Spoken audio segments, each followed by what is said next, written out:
자, 여러분들 반갑습니다. 역사 한수업입니다. 다시 한 번 더 원몰 타에 우리 진도를 나가보도록 하겠습니다. 우리 학습지는 몇 쪽이냐면요. 50쪽입니다. 50쪽. 50쪽 펼쳤나요, 여러분들? 준비가 됐나요? 준비가 됐으면 출발해 보도록 하겠습니다. 자, 여러분들 이제 화면 영상 같이 보도록 하겠습니다. 화면 보면 오늘 배울 내용은 무엇인가? 바로 대한민국 임시정부에 대해서 나가보도록 하겠습니다. 그 전에 우리가 저번에 영상에서 봤던 3.1운동에 대한 것을 퀴즈로 간단하게 확인해 보도록 하겠습니다. 먼저, 도쿄 유학생들이 독립선언 이후에 국내에서는 33인의 민족 대표가 독립선언을 낭독했다. 도쿄 유학생들의 선언과 33인의 민족 대표의 선언, 즉 두 가지 사건에 대한 선후 관계를 묻고 있죠, 여러분들. 두 가지 사건에 대한 선후 관계. 자, 앞에 있는 사건은 무엇인가? 도쿄 유학생들이 중심이 된 게 28 독립선언이었고요. 28 독립선언. 얘도 1919년입니다. 그리고 33인의 민족대표 나온 거는 이거는 3월 1일 날 있었던 기미 독립선언을 말합니다. 기미 독립선언. 자, 그러면 날짜상으로도 2월, 3월 이후니까 여러분보다 정답은 동그라미 된다. 이거요. 한편으로는 제가 또 다른 목적으로는 이 3.1 운동의 배경이 되는 사건인 28 독립선언을 아냐라는 배경. 3.1 운동의 하나의 배경이 되는 28 독립선언을 아냐라고 묻고 있기 때문에 정답은 동그라미가 되도록 하겠습니다. 자, 두 번째로 고종의 국장일을 계기로 발생한 독립운동은 도시에서 시작해 농촌 나아가 국외로 확산되었다. 공간이 확대되고 있는 모습을 보이고 있네요. 자, 이런 특징을 보이는 운동이 뭐냐? 이 운동이 뭐냐라는 거죠. 이런 특징 보이는 운동은 뭐냐? 바로 고종의 국장일을 계기로 발생한 3.1 운동이라는 거죠. 3.1 운동. 자, 그래서 3.1 운동은 도시를 시작해서 농촌 국외로 확산된 모습을 보였다라는 거죠, 여러분들. 정답은 동그라미가 되도록 하겠습니다. 자, 마지막으로 태화관과 탑골공원 등에 시작된 독립운동의 영향으로 그럼 공화주의 기반한 임시정부가 수립되었다. 일단 독립운동이 무엇인지 알아야겠죠. 태화관과 탑골공원 등에 시작한 독립운동이 무엇인가? 이게 3.1 운동이죠. 3.1 운동 그 영향은 무엇이냐? 바로 공화주의 기반한 임시정부 수립되었다는 동그라미죠. 3.1 운동은요, 모든 계층, 전 민족 계층이 참여했다라는 거예요. 모든 국민들이 하나가 되는 경험을 했다라는 것. 우리가 함께라면 이제는 우리 독립할 수 있을 것이다라는 자신감을 얻게 된 겁니다. 그전에는 모두가 아니라 특정 소수 계층, 계급들이 민족운동 또는 국권 수호운동을 주도했다면 3.1 운동 이후부터는 이런 특정 계층이 아니라 모든 계층, 전 민족, 전 신분들이 함께 했다라는 거예요. 그래서 이제는 뭐가 나타나게 되니까 함께 정치하는 공화주의의 필요성이 더욱 대두되었다. 또는 공화주의의 가능성을 봤다라는 거야. 따라서 3.1 운동의 영향으로 전제 정치도 아니고요. 완전 특정 귀족 계급의 정치가 아닌 모두가 함께 통치하는 공화주의가 메인으로 떠오르게 되었다라는 의미입니다. 이해가 되시나요? 자, 그렇다면 이제 수능과 한능검을 보도록 하겠습니다. 다음 선언서가 발표된 민족운동에 대해서 묻고 있네요. 자, 민족운동 알 수 있는 힌트는 무엇인가? 바로 여기 나와 있습니다. 조선 민족 대표 3인이라는 첫 번째 힌트와 또 기민년이 된 예로는 기민년은 1919년 말입니다. 1919년 3월 달에 조선 민족 대표 33인이 발표한 거다. 그러면 이 민족운동 무엇인가? 3.1 운동이라는 거예요. 3.1 운동에 대한 설명을 옳은 것은 1번 좌우합작위원회 주도하였다. 이거는 우리 광복 후에 정부 수립과 관련된 거고요. 정부 수립. 수신사를 파견하는 계기가 되었다. 수신사는 여러 첫 1차 수신사는 언제는 1차 수신사는 강화도 조약과 관련되고요. 강화도 조약의 결과 조일 수호 조교의 결과 수신사가 파견되었고요. 집강소와 관련된 건 뭐였나요, 여러분들? 동학농민운동 여러분들 떠올려봐요. 우리 다 배운 거예요. 4번 3.15 부정선거 관련된 거는 여러분들 아직 배우진 않았지만 4.19 혁명과 관련된 내용입니다. 정답은 5번이 된 거죠. 대한민국 임시정부 수립에 영향을 끼쳤다. 뭐가? 3.1운동이 대한민국 임시정부 수립에 영향을 끼쳤다라는 걸 말해주고 있죠. 자, 4번. 다음 자료에 나타난 민족운동에 대한 설명을 옳은 것은 일단 이 민족운동이 무엇인지 힌트를 찾아봅시다. 종로, 경성부에서 뭐라고 해도 독립만세를 하고 있다. 즉, 서울이라는 도시에서 독립만세를 외치고 있네요. 그리고 또 다른 힌트 봅시다. 우리 조선이 독립국임과 조선인이 자주민인 것을 선언하는 등의 내용이 있다. 그리고 조선민족 대표자의 33인의 설명이 있었다. 조선민족 대표자 33인. 또 나오죠, 여러분들. 자, 그러면 조선민족 대표 33인의 선언서를 읽으며 독립을 한 운동. 그게 뭐였죠, 여러분들? 바로 3.1 운동이었죠. 3.1 운동에서 설명 옳은 것은 1번 사회주의 세력 주도하에 계획되었다.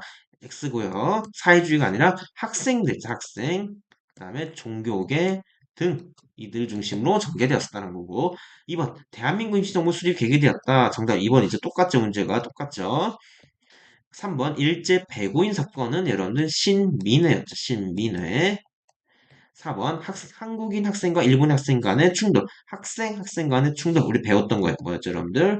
광주 학생 항일 운동이었다는 거고. 분하로도 운동. 분하로도 운동에서 어느 신문에 썼다, 여러분들? 동아일보에 썼다는 거고. 이거는 농촌을 계몽시키는 거와 관련된 내용이었다는 거. 그래서 정답은 2번이 된다는 겁니다. 이런 식으로 민족운동의 특징 또는 영향에 대해서 많이 묻고 있습니다. 자, 오늘 배울 내용은요, 크게 두 가지입니다. 하나는 임시정부 성립 과정이 있고요. 성립 과정이 있고요. 그들은 또 다양한 활동을 하게 되는데, 활동 내용을 통해서, 이게 임시정부의 활동이구나, 라는 걸 파악해 볼 필요 있으며, 마지막으로 임시정부가 위기가 찾아오게 됩니다. 그 위기와 관련해서는 국민대표회의와 관련됩니다. 국민대표회의의 배경, why, 왜 일어났고, 주요 쟁점, 갈등 지점이 어딘가를 한번 보도록 해보겠습니다. 자, 여러분들 학습지 50쪽입니다. 여기 보면요, 우리나라 지도가 보입니다. 우리나라 지도가 보여요. 우리나라 지도가 보입니다. 자, 지도에 다양한 정부들이 이렇게 생깁니다. 이쪽 하나와 여- 여기 하나와 그다음에 여기 하나가 이렇게 정부가 생기는데 정부가 이렇게 생깁니다. 하나 안 보이죠? 이렇게 정부가 세 개가 생깁니다. 뭐야, 여기도 사라졌네요. 이렇게 정부가 세 개가 생깁니다, 여러분들. 그렇다면 정부 왜 세 개가 생겼는가? 바로 우리가 저번에 배웠던 어떤 운동, 바로 여기 만세 부르고 뭐라 부르는가? 우리는 자주 독립국이다. 우리는 자유민이다. 대한독립 만세 외치고 있는 이분들. 이게 뭐냐, 바로 3.1운동, 3.1운동. 3.1운동의 영향으로 뭐가 만들었어요? 여러분들, 대한민국 임시정부가 만들었다는 거죠. 이 3.1운동 영향으로 해서 각 지의 임시정부가 만들어집니다. 먼저 이 지역이 만들어진 여기, 이 지역, 여기가 어디냐? 상하이입니다, 상하이. 상하이 지역에 임시정부 하나가 만들어집니다. 그리고 이 지역에 하나 만들어진 여기가 어디게요, 여러분들? 바로 우리나라 수도 한성이죠. 한성에 만들어진 정부다 해서 한성 정부라고 부릅니다. 그리고 여기 블라디보스토크에 정부가 하나 만들어집니다. 우리는 거를 대한국민의회라고 합니다. 대한국민의회라 정부가 만들어지게 되는데 참고로 대한국민의회는요, 뭐가 개편된 거냐면요, 절로 한족회 중앙총회가 대한국민의회라는 정부 형태로 더 더 크게 만들어진 거라고 보면 되겠습니다, 여러분들. 하지만 여러분들 정부가 몇 개예요, 지금? 세 개죠. 이 정부들은 어떤 역할을 했을까요, 여러분들? 기본적으로 가장 기본적으로 바로 독립운동을 지도하고 지원하는 역할을 했어요. 근데 그런 단체들이 몇 개가 있다, 여러분들? 세 개가 있다는 거죠. 개수가 어때요? 적어요? 많아요? 최소한 적진 않다는 거죠, 여러분들. 이렇게 많은 독립운동 단체들이 있으면 독립운동 활동이 있어서 어떤 문제가 생길까요, 여러분들? 사- 사공이 많으면 어떻게 된다, 여러분들? 배가 산으로 간다는 거죠. 그래서 어떤 논의가 있게 되는가? 우리 이제 통합을 해보자라는 논의를 하게 되는 우리 통합을 해보자, 우리 통합을 하자, 우리 통합을 하자라는 논의를 전개하게 됩니다. 통합 논의 결과 여러분들 이렇게 9월 달에 통합을 하게 됩니다. 하지만 통합하는 과정 속에서 여러분들 통합하는 과정 속에서 많은 갈등이 있었습니다. 어떤 갈등? 크게 두 가지입니다. How 어떻게 어떤 독립 방식을 할까? 그다음에 where 어디다 할까? 라는 크게 두 가지를 두고 갈등을 벌이게 됩니다. 하우 같은 경우는 크게 두 가지가 나타나게 된다. 하나는 우리 외교로서 독립을 달성하자. 서양 열강들로부터 우리 독립을 승인받자라는 외교 독립론과 그다음에 뭔 소리냐? 싸우자라는 독립 전쟁론으로 나눠져서 갈등이 벌어지고요. 이 외교 활동에 가장 유리한 지역이 있었습니다. 그 지역이 어딘가? 바로 상하이입니다. 상하이고요. 그리고 독립전쟁이 가장 유리한 곳이 어디였는가? 연해주였습니다. 연해주 블라디보스토크였습니다.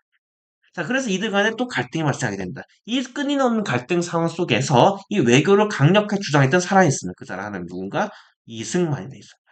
이승만의 주장을 수용하게 되면서 결국 통합된 임시정부는 어디로 위치하게 되는가? 상하이로 정하게 됩니다. 상하이로. 자, 그렇다면 상하이가 왜 외교에 유리하냐? 왜 유리하냐면요. 당시 상하이 땅은요, 이쪽이 상하이 구역이에요. 예를 상하이 구역이에요. 상하이 구역 안에는 프랑스의 조개지와 영국의 조개지와 그 다음에 미국의 조개지 등 프랑스, 영국, 미국 땅으로 나뉘어져 있습니다. 이 조개지는 여러분들 어떤 혜택이 누리고 있었는가? 우리 그걸 떠올려 봅시다. 일본이 강화도정을 맺으면서 개항을 했다고 했습니다.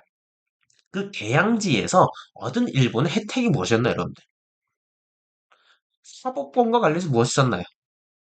그렇죠, 여러분. 사법권과 관련해서는 네, 일본인이 그 개항장에서 우리 조선 죽였어요. 그럼 누가 재판한다? 우리나라가 아니라 일본인이 한다는 거죠. 우리는 뭐라 불렀죠, 여러분들? 영사 재판권에 불렀죠. 그거와 마찬가지로 상하이에서도 각 프랑스, 영국, 미국의 구역에서는 각 그 국가들이 재판해서 우리는 그거를 영사 재판권이라고 부르죠. 또는 치외 법권이라고 부릅니다, 여러분들. 치외 법권. 이런 혜택이 있었기 때문에, 이 혜택이 있었기 때문에 상하이 임시정부는 이곳에 위치해가지고, 이곳에 프랑스 지역에 위치해가지고 독립활동을 자유롭게 진행했던 겁니다. 영사재판권이 있었기 때문에 일본인이 프랑스 구역에 들어와서 함부로 체포하거나 재판을 내릴 수가 없었다라는 거예요. 그래서 외교 활동을 가장 유리한 곳이 어디였는가? 상하이였던 거고, 그래서 통합된 임시정부는 어디로 갔다? 상하이에 설치하게 됐다는 겁니다. 자, 이 상하이에 설치된 영향을 미친 이승만은 바로 임시 대통령으로 뽑히게 됩니다. 이승만 중심으로 한 임시정부의 헌법에 명시된 게 있습니다. 바로 삼권분립에 기초한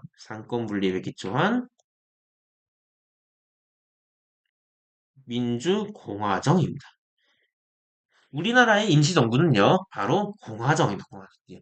황제의 나라가 아니라 우리 국민이 함께 통치하는 국민의 나라로 바뀌었다는 겁니다. 여기서도 우리의 역사가 시작되었다는 점에서 출발했다는 점에서 아주 큰 의의를 갖고 있습니다. 그 외에도 행정, 입법,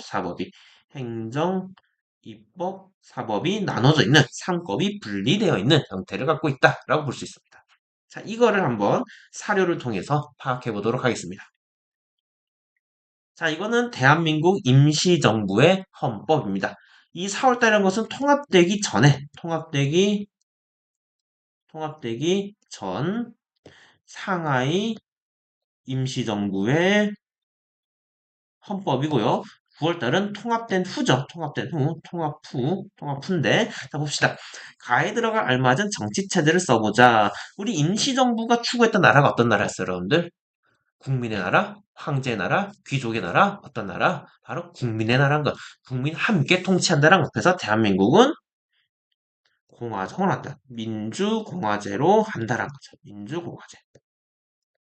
자, 이런 헌법을 바탕으로 하는 정부 뭐다? 바로 대한민국 임시정부다라는 거고요. 그들이 위치한 곳이 어디였는가? 상하이였다. 상하이. 그러면 왜 했는가? 이들의 독립 노선이 뭐였는데요? 독립 방법이 뭐였는데요? 상하이가 뭐가 유리한 곳이었어요? 바로 외교 노선이 유리한 곳이었다는 거죠. 자, 그리고 학습지 8번 페이지 24에 대한국제와 비교했을 때 아주 차이가 단적으로 드러나 있다. 이거는 뒤를 보면서 한번 확인해 보도록 하겠습니다. 일단 1번과 2번에 대한 예시 답안을 보도록 할게요. 자, 1번. 가이드라는 용어는 민주공화제다. 위치한 곳과 이유, 대한민국 임시정부 위치한 곳은 상하이며 이곳의 이유는 외교 독립 노선을 추진하기 좋다라는 거예요. 다시 한번 말하지만 상하이는요 미국 서양 열강들의 땅이 있었습니다. 구역이 있었어요. 프랑스의 구역, 영국의 구역, 미국의 구역이 있었다는 거예요. 이 구역들은 각각 치외법권, 즉 영사재판권의 혜택을 받고 있었다는 거고 뿐만 아니라 서양 열강들과 어때요? 가까우니까 뭐하기 좋다? 대화하기 좋다. 외교하기 좋다라는 거야. 그래서 이들은 상하이에 모였습니다. 자, 가이드를 민주공화국 구현을 하게 된다면 여러분들 3.1운동은요 국민들이 함께한 거예요. 즉 모든 전 민족, 전 계층, 전 계급, 전 직업 모든 사람들이 모인 거야. 특정 계급, 특정 직업만 한 게 아니다. 뭐 어떤 지금 귀족 계급, 양반 계급 또는 황제라는 그 왕족들 중심으로 된 게 아니라 노비부터 해가지고 원래 양반 계층에서 사람들까지 저 아래 직업인들부터 해가지고 그다음에 공무원들까지 모두가 참여했다는 점이에요. 그래서 이들과 함께 한다면 자신감이 느꼈다는 겁니다. 이들과 함께 한다면 우리 독립을 이룰 수 있겠구나. 그래서 황제가 아니라 국민들과 함께하는 민주공화제가 정치체의 핵심으로 나타났다. 공화주의가 메인으로 나타났다라고 말할 수가 있습니다. 자, 수립이 갖는 의미는 무엇인가? 아래는 여러분 이게 대한국 국제입니다. 대한국 국제. 대한국제를 봅시다. 대한제국의 정치는 뭐다? 전제 정치다. 전제. 전제가 뭐지? 전제? 전제. 저는 여러분들, 저는 올이에요. 전. 한자로는 이렇게 씁니다. 이거하고 다른 겁니다. 참고로. 하여튼 전이다. 올. 제가 뭔가 제는 황제입니다. 황제. 엠페럴 또는 한자로 쓰면 이렇게 쓰죠. 네. 하여튼 황제가 모든 권한을 갖는 걸 전제정치라고 합니다. 황제가 모든 권한을 어떤 권한? 입법권도 갖고요, 사법권도 갖고요, 행정권도 갖고요, 외교권도 갖고요, 군사권도 갖고요, 모든 걸 다 갖는 게 뭐다? 전제정치다라는 거야. 자, 그렇다면 이 나라의 주인은 누구예요? 이제는 황제라는 거죠. 어디에? 대한제국의 주인은 누구다? 황제다라는 거야. 여기 아래 나와있죠. 대왕제는 군권도 갖고요. 군이 군사 때 군권이에요. 대왕제는 법률 제정, 입법권을 갖고 있고요. 그다음에 감명법권, 사법권을 갖고 있고요. 대왕제는 외교권을 갖고 있다라는 거예요. 하지만 여러분들, 우리 이 대한민국 임시정 헌법을 보면 주권이 어디 있다? 인민에 있다. 국민한테 있다라는 거죠. 주권이 국민한테 있고 또 권한은 주권은 어떻게 돼 있다? 이렇게 나눠서 한다라는 거죠. 그래서 이렇게 말할 수가 있습니다. 대한민국 임시정부 수립한 의미는 황제의 나라, 즉 나라의 주인이 황제에서 어디서 국민의 나라로 바뀌었다는 것. 이렇게 말할 수 있겠습니다. 이해가 되셨나요? 좋습니다.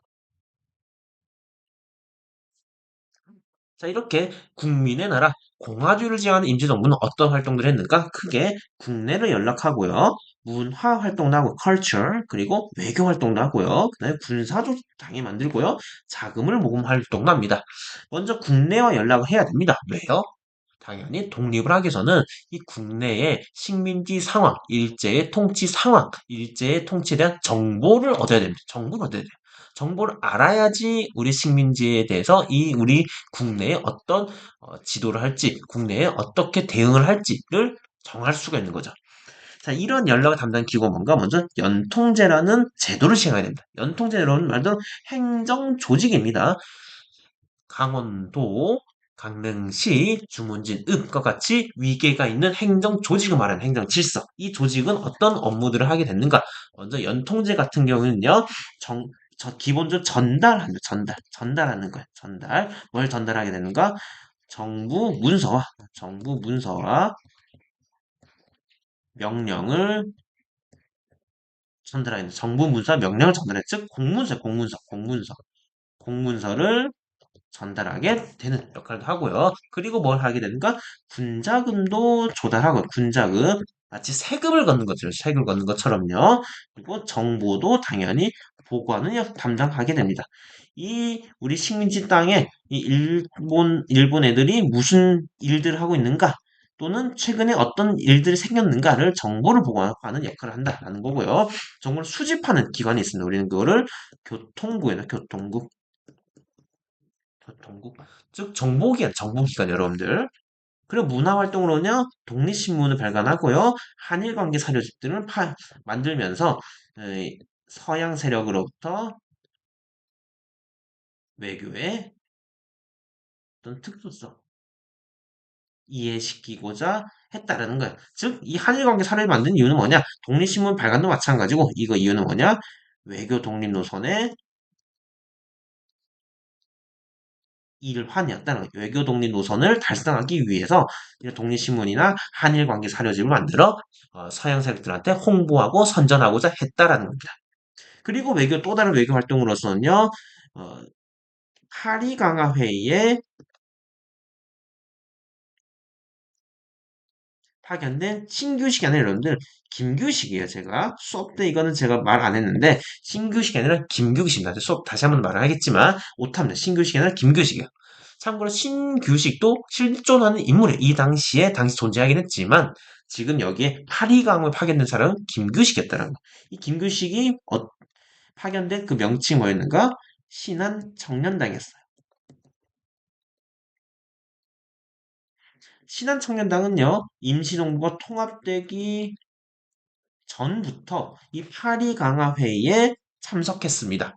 참고로 파리 강화 회의는 무엇인가? 파리 강화 회의는 월드 월 1, 1차 세계대전을 끝낸 후에 전후 처리를 위해 전쟁 이후를 처리하기 위해서 개최한 회의입니다.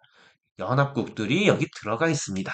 그래서 연합국들한테 우리의 식민지 병합은 무엇이다? 부당함을 알리기 위해서 누가 갔었다? 신한청년당의 김규식이 갔었다라는 거예요. 이건 언제 통합되기 전에. 다만 통합되기 전에는 우리 정부를 대표해서 우리 국민을 대표해서 간 게 아니기 때문에 문제가 있었다는 거야. 그러면서 9월 달에 통합이 되었죠. 통합된 정부는 국민의 정부입니다, 여러분들. 국민의 의지를 받들어서 만들어진 정부입니다. 따라서 이 신한청년당에 있는 김규식을 국민의 대표로 임명하기 위해서 다시 임명장을 보내게 됩니다. 우린 그거를 정권대사로 임명했다라고 말을 하는 겁니다, 여러분들. 정권대사로 임명해서 독립청원서를 제출했다라는 거예요. 제가 하고 싶은 말은 뭐냐, 여러분들. 신한청년당의 김규식은 통합되기 전부터 이미 8.2강화회에 가 있었고요. 통합된 후에는 이 김규식의 어떤 권위를 높여주기 위해서 정권대사로 임명했다라고 보면 되겠습니다. 그리고 외교활동, 이런 국가들과 계속 소통을 담당할 기구를 만들어야 된다. 우리는 그거를 구미위원부라고 부릅니다. 그리고 군사를 담당할 국무부를 따로 설치하게 되고요.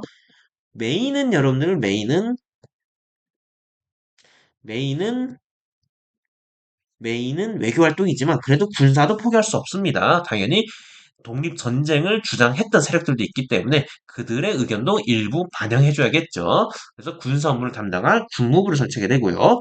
만주 지역의 여러 독립군들을 서로군정서와 북로군정서로 개편해서 임시정부 산하의 군대로 놔둡니다. 그리고 당연히 이런 거 운영하려면 뭐가 필요하다는 운영하려면 머니, 돈이다라는 거야. 돈을 어디서 구했는가? 바로 공채를 발행하거나 또는 즉 수표를 발행하거나 의연금 뭐냐? 기부금 등을 걷어서 운영을 했었다라는 거고 이 의연금 특히 미국에서 많이 넘어왔을 하와이의 사탕수수를 하면서 번 노동자들이 의연금을 많이 납부했었습니다. 자, 이렇게 열심히 활동했던 임시정부는 위기에 빠지게 됩니다. 위기에 빠진 건 뭔가? 바로 비밀기구였던 연통제와 교통국이 와해되고, 이 특히 연통제는 무슨 역할을 했어요? 여기 보면, 군자금을 조달했다 그랬죠. 군자금. 그러니까 와해가 되면서 자금 조달이 자연스럽게 어려워지게 되고, 임시정부는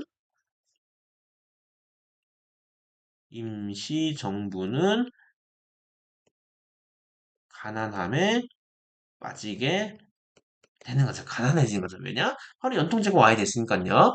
그리고 독립노선과 이념에서 갈등이 심화됩니다. 왜? 바로 외교 활동에 성과가 없기 때문이다라는 거예요.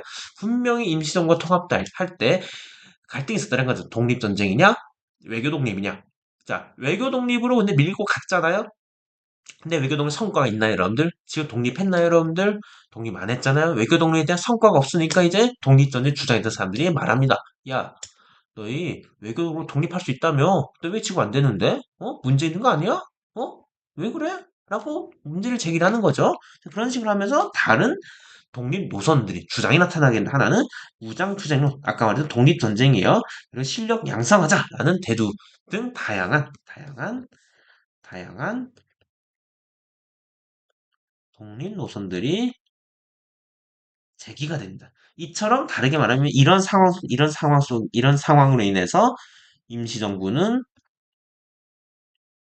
혼란이 찾아오게 됩니다. 또는 분란이 찾아오게 됩니다. 분란이. 이 분란 속에서 이걸 분란을 뻥 하고 터트린 사건이 있습니다. 뭐냐? 바로 다음 글을 읽도록 하겠습니다. 미국 대통령 각하 다음과 같이 공식 청원서를 제출합니다. 우리는 2천만의 이름으로 각하에게 청원합니다. 각하도 평화회의에서 우리의 자유를 강력하게 주장하여 평화회의는 뭐냐?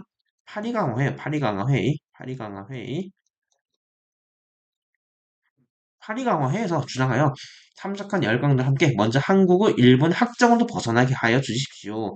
독립시켜 주십시오. 여기까지 좋아요. 하지만 뒤에 보면 장래 완전한 독립을 공증하고 당분간은 한국을 국제연맹 통치 밑에 두게 해주십시오. 국제연맹은 오늘날의 유엔과 비슷한 기구입니다. 국제연합, 뭘 말하지? 국제연합. 자, 이거 볼까요? 벗어났어. 독립했어요. 기껏 독립을 했는데 국제연맹 통치 밑에 또 들어가게 한대요. 자, 우리나라는 이 당시에 누구 통치 밑에 있었어요? 일본 밑에 있었죠. 근데 독립을 해주고 그리고 누구 밑에? 국제연맹 밑에 들어가 달라고 요청했습니다. 자, 여러분들이 이거는 우리는 뭐라고 부르는가? 위임 통치라고 부른다. 위임 통치. 식민지 상태에서 벗어난 국가들을 국제연맹이라는 기구가 임시적으로 대신 통치해 주는 거예요. 공식적으로는요. 하지만 이거에 대한 이해가 부족하거나 이걸 알더라도 우리가 식민지 당해온 게 있었기 때문에 이런 국제연맹 통치 밑에 둬달라라는 말을 당시 사람들은 어떻게 받아들였을까요, 여러분들? 어떻게 이해했을까요? 그렇죠, 여러분들. 바로 이거는 제2의 식민지다라고 생각을 받아들이게 되는 겁니다. 자, 이거를 이렇게 이해하게 되면서 이제는 임시정부 내에서 폭발하게 됩니다. 갈등이 터지게 됩니다.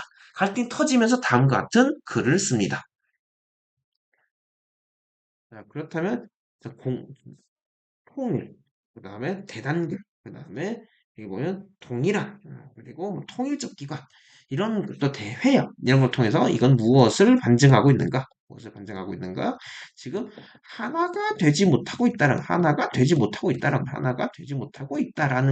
못하고 있다라는 거죠. 그래서 이 하나가 되기 위해서 만든 모인 그 회의가 뭔가 국민대표 회의라는 거예요. 자, 그럼 다음과 같이 정리하도록 하겠습니다, 여러분들. 이런 국민대표 회의가 개최된 것은 뭐냐? 국민대표 회의가 개최된 계기는 그 불을 붙인 게 뭐냐면, 안 그래도 이런 일들로 인해서 지금 분란 조장, 갈등 속에 있는 건데, 이 갈등을 뻥 하고 터트린 사건이 뭔가? 이승만이 국제연맹에 뭐를? 위임 통치를 요청한 사건을 계기로 우리는 하나로 되자라는 국민대표회의를 개최하게 됐습니다. 하지만 여기 쟁점 사항이 있었습니다. 갈등 지점이 있습니다. 갈등 지점은 무엇인가? 새로운 곳에서 시작하자는 창조파와 그다음에 조직만 변화시키다. 잠깐만 개선시키자라는 창조파와 개조파를 할게요. 창조파와 개조파로 나뉘게 됩니다. 극렬한 갈등 상황 속에서 창조파는 탈퇴하고 임시정을 떠나고 대부분 만주로 이동해 독립운동을 진행하게 되고 남은 개조파 애들 간에 남아서 이 재정비하게 됩니다. 이 재정비한 개조파들은 이런 문제가 발생했던 그 단초를 제공한 사람이 누구였나요, 여러분들? 이승만이었죠. 그래서 이승만을 탄핵시키고 그다음에 헌법을 개정합니다. 헌법을 개정해서 이런 대통령으로 인한 자기의 권력 마음대로 권력을 마음대로 이게 뭐라 해야 될까 사용하는 대통령제가 문제다 해가지고 대통령이 아니라 내각 책임제로 개헌을 하는 방향으로 가게 됩니다. 여기까지가 임시정부의 내용이었습니다. 여러분들. 지구 내용 정리하면요. 3.1운동 이후에 다양한 임시정부들이 생겼다. 이거를 통합하는 과정 속에서 갈등이 있었으나 결국은 상하이의 지역으로 통합을 결정했다는 거고 통합된 임시정부의 헌법은 국민의 나라였다는 거, 공화주의 기반한 나라였다는 거였죠. 이 공화주의 기반 나라든 다양한 활동을 했다라고 했습니다.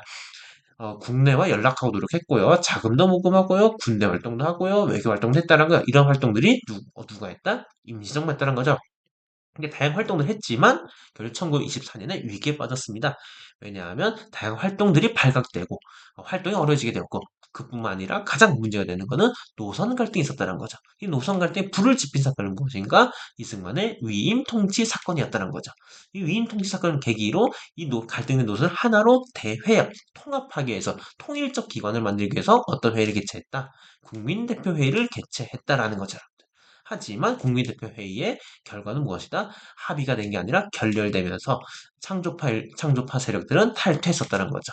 자, 이렇게 위기에 빠진 임시정부는 그래도 없어지진 않고 다시 재정비하는 과정을 통해서 이 임시정부가 새롭게 발전해가는 기회로 삼고자 했다라는 것까지 오늘 수업의 내용이었습니다. 여러분들 이해가 되셨습니까? 자, 그러면 오늘 수업은 여기까지 하도록 하겠습니다. 수고하셨습니다.